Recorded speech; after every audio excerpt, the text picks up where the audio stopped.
ಧರ್ಮ ಜಾತಿ ಸೂಚಕವಲ್ಲ, ನೀತಿ ಸೂಚಕವಾದದ್ದು. ಹೀಗೇ ನಡೆಯಬೇಕು ಅಂತಕ್ಕಂಥ ನಿಯಮಗಳನ್ನು ಕೊಟ್ಟಿರ್ತಕ್ಕಂಥದ್ದು ಧರ್ಮದ ಮೂಲ ಉದ್ದೇಶ. ಈ ಧರ್ಮ ಯಾವ ಜಾತಿಗೆ ಸೇರಿದವನಾಗಿರಲಿ ಮಾನವೀಯ ಧರ್ಮ, ಮನುಷ್ಯ ಧರ್ಮ ಎಂಬುದಾಗಿ ಕರೆಸಿಕೊಳ್ಳುತ್ತದೆ. ಆ ಧರ್ಮವನ್ನು ನಾವು ಪರಿಪಾಲನೆ ಮಾಡುತ್ತಾ ನಾವು ಅದರ ನೆರಳಿನಲ್ಲಿ ಬಾಳಬೇಕು, ಬದುಕಬೇಕು.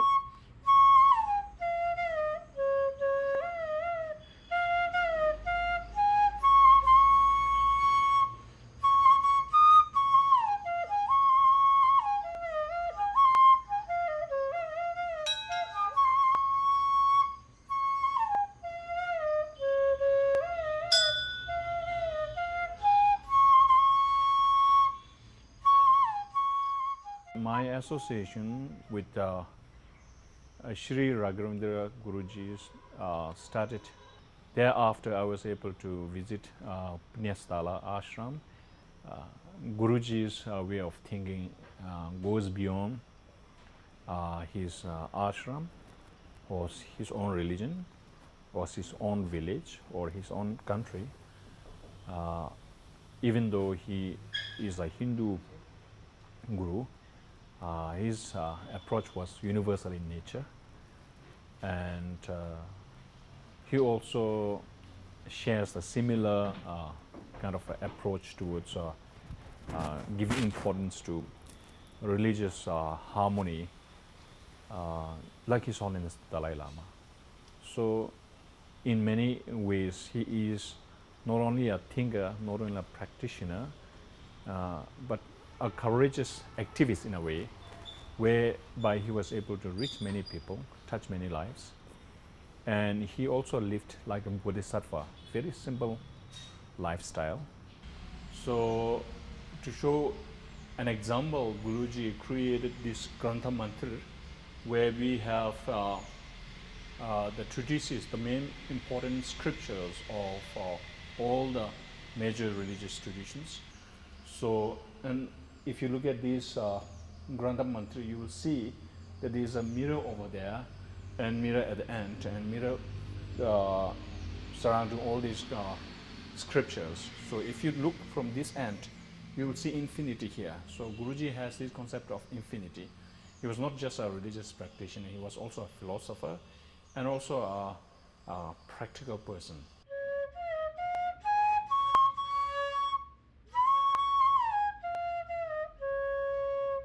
We had regular interreligious dialogues on Sundays for at least 2 to 3 hours.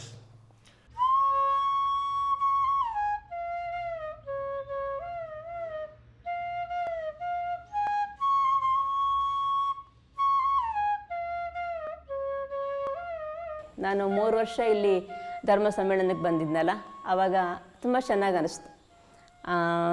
ಬುದ್ಧಿಸಮ್ಮಿಂದ ಬಂದಿದ್ದರು, ಇಲ್ಲಿ ಸ್ಥಳೀಯರಾದವರು ಮುಸ್ಲಿಂ ಬಂದಿದ್ದರು, ಕ್ರೈಸ್ತ ಧರ್ಮದವ್ರು ಬಂದಿದ್ದರು. ಅವರೆಲ್ಲರ ಜೊತೆ 3 ಸಲ ಆ ಧರ್ಮ ಸಮ್ಮೇಳನದಲ್ಲಿ ಭಾಗವಹಿಸಿದಾಗ ತುಂಬ ಚೆನ್ನಾಗಿದೆ ಅಂತ ಅನ್ನಿಸ್ತಾ ಇತ್ತು. ಮತ್ತು ನನಗೆ ಎಕ್ಸ್ಪೋಜರು ಸಿಕ್ತು, ಒಂದು ಸ್ವಲ್ಪ ಬೇರೆ ಬೇರೆ ರೀತಿಯಲ್ಲಿ ಆಲೋಚನೆ ಮಾಡೋದಕ್ಕೆ ಎಕ್ಸ್ಪೋಜರ್ ಸಿಕ್ತು. ಆಮೇಲೆ ಆ ಧರ್ಮ ಗ್ರಂಥಗಳ ಗ್ರಂಥ ಮಂದಿರ ಏನಿದೆಯಲ್ಲ, ಅದನ್ನು ಪ್ರತಿಯೊಬ್ಬರು ಯಾವ ದೃಷ್ಟಿಯಿಂದ ನೋಡ್ತಾ ಇದ್ದಾರೆ, ಇಲ್ಲಿ ಬರೋರು ಪ್ರತಿಯೊಬ್ಬ ಧರ್ಮದವರು ಯಾವ ಒಂದು ಪವಿತ್ರ ದೃಷ್ಟಿಯಿಂದ ನೋಡ್ತಾ ಇದ್ದಾರೆ ಅನ್ನೋದು ಕೂಡ ನನಗೆ ಅರ್ಥ ಆಯಿತು. ಪ್ರತಿಯೊಬ್ಬ ಮನುಷ್ಯನಲ್ಲೂ ದೇವರು ಇದ್ದೇ ಇದ್ದಾನೆ, ಚೈತನ್ಯ ಇದ್ದೇ ಇದೆ. ಅದನ್ನು ನೋಡುವ ದೃಷ್ಟಿ, ಹೊರಗಡೆಯಿಂದ ನಮಗೆ ಮನುಷ್ಯ ಆಗಿ ಕಾಣ್ತಾ ಇರ್ತಾನೆ, ಮನುಷ್ಯನಾಗೇ ಇರ್ತಾನೆ ಅವನು, ಆದರೆ ಒಳಗಡೆಯಿಂದ ಪ್ರತಿಯೊಂದರೊಳಗೂ ದೈವತ್ವ ಇದೆ. ಅದನ್ನು ಅರ್ಥ ಮಾಡಿಕೊಂಡು ಆಗ ನಮಗೆ ವ್ಯವಹರಿಸಲಿಕ್ಕೆ ಸಾಧ್ಯ ಆಗುತ್ತೆ. ಅವ್ರಿಗೆ ಒಡನಾಡಲಿಕ್ಕೆ, ವ್ಯವಹಾರ ಮಾಡೋದಕ್ಕೆ, ಕಾಂಟ್ಯಾಕ್ಟ್ ಮಾಡೋದಕ್ಕೆ, ಅವ್ರ ಜೊತೆಗೆ ಒಳಗಡೆ ಭಗವಂತ ಇದ್ದಾನೆ ಅಂತ ಹೇಳಿದ್ರೆ ನಮಗೆ ದ್ವೇಷ ಅಸೂಯೆಗಳಿರೋದಿಲ್ಲ. Because I am also God, ಅಲ್ಲಿರೋ ಚೈತನ್ಯ ಇದೆ. ನಮ್ಮ ಈ ಉತ್ತರ ಕರ್ನಾಟಕದ ಕಡೆ ಒಂದು ಗಾದಿ ಮಾತು ಹೇಳ್ತಾರೆ, ನಿನ್ನಂಥ ಪರರ ಬಗೆದಡೆಯ ಕೈಲಾಸ ಭಿನ್ನಾಣ ಒಕ್ಕು ಸರ್ವಜ್ಞ ಅಂತ. ನಿನ್ನೊಳಗೆ ಭಗವಂತ ಇದ್ದಾನೆ ಅಂದರೆ ಅವನೊಳಗೂ ಅದೇ ಇದ್ದಾನೆ.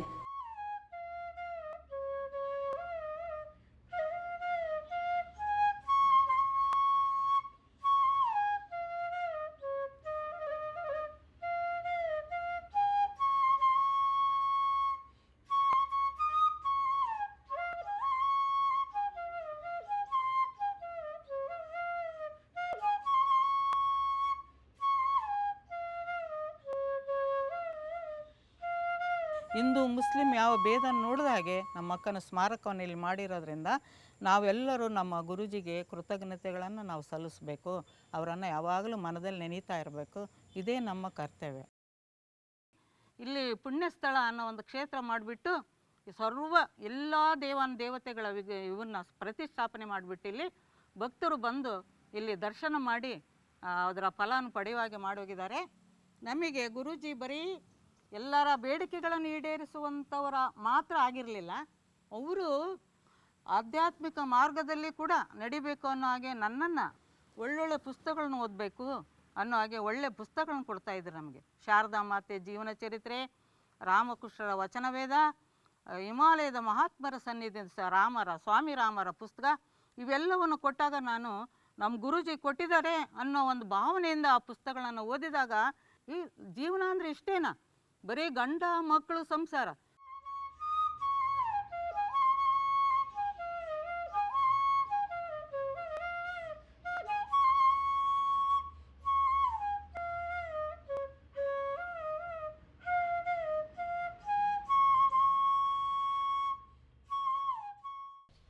एक आदमी गृहस्थ होकर और इतने कठिनाई से ऊपर आए, हाँ, कठिनाई से ऊपर आए।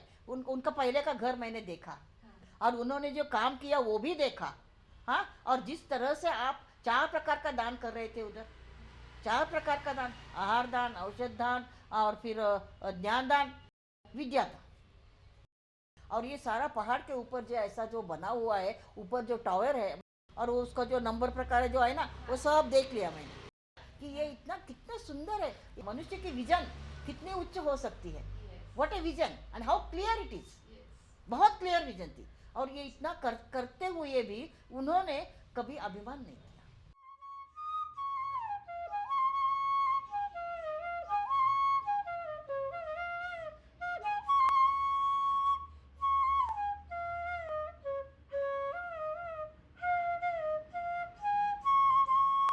ರಾಘವೇಂದ್ರ ಗುರೂಜಿಯ ಆಶ್ರಮ ನಮ್ಮೆಲ್ಲರಿಗೂ ಒಂದು ಪಾಠ ಕಲಿಸುತ್ತೆ. ಏನಂದರೆ ಅದು ಎಲ್ಲರೂ ಈಕ್ವಲ್ ಆಗಿರಬೇಕಂತ. ಎಲ್ಲ ಧರ್ಮದ ಗುರುಗಳು ಒಂದು ಜಾಗದಲ್ಲಿ ಸೇರಿಕೊಂಡು ಒಂದೇ ರೂಮ್ನಲ್ಲಿ ಒಂದೇ ಇದರಲ್ಲಿ ನಾವು ಊಟ ಮಾಡ್ತೀವಲ್ಲ, ಅದು ನನಗೆ ಭಾಳ ಸಂತೋಷವಾಗುತ್ತೆ. ಆನಂತರ ಗುರೂಜಿಯವರು ಬಸವಪಟ್ಟಣದಲ್ಲಿ ಒಂದು ಶಾಲೆಯನ್ನು ಕಟ್ಟಿದ್ದಾರೆ, ಶ್ರೀ ರಾಘವೇಂದ್ರ ಹಿರಿಯ ಪ್ರಾಥಮಿಕ ಪಾಠಶಾಲೆ ಅಂತ. ಆ ಶಾಲೆಯಲ್ಲಿಯೂ ಸಹ ಎಲ್ಲ ಜಾತಿಯ ಮಕ್ಕಳು ಬಂದು ಓದ್ತಾರೆ. ಯಾರಲ್ಲಿ ಏನೂ ಭೇದ ಭಾವನೆ ಇಲ್ಲ.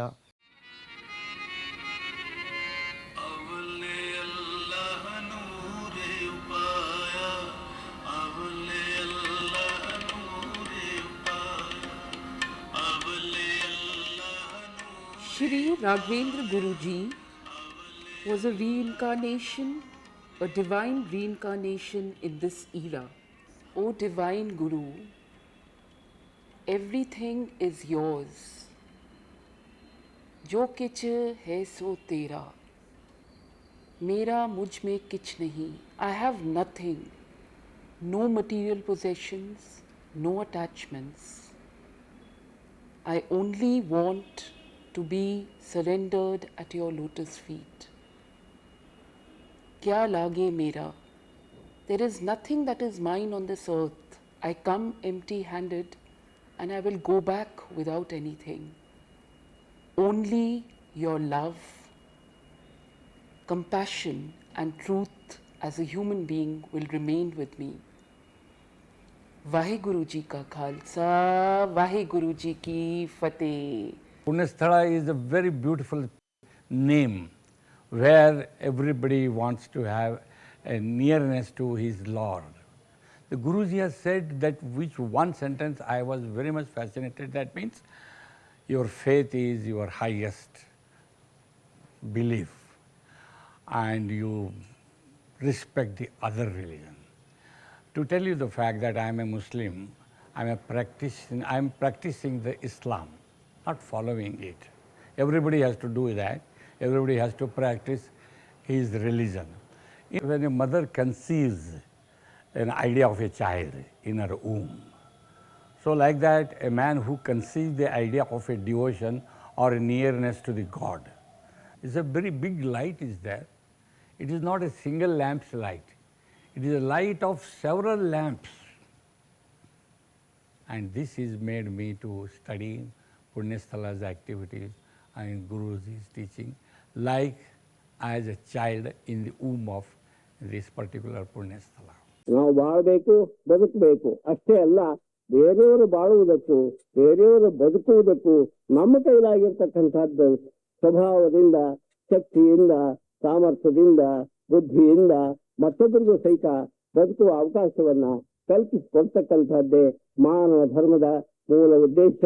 ಪುಣ್ಯಸ್ಥಳ ಇರ್ತಕ್ಕಂಥದ್ದು ಈ ಉಪದೇಶವನ್ನು ಲೋಕಕ್ಕೆ ಸಾರುವುದಕ್ಕಾಗಿ ಇರ್ತಕ್ಕಂಥದ್ದು.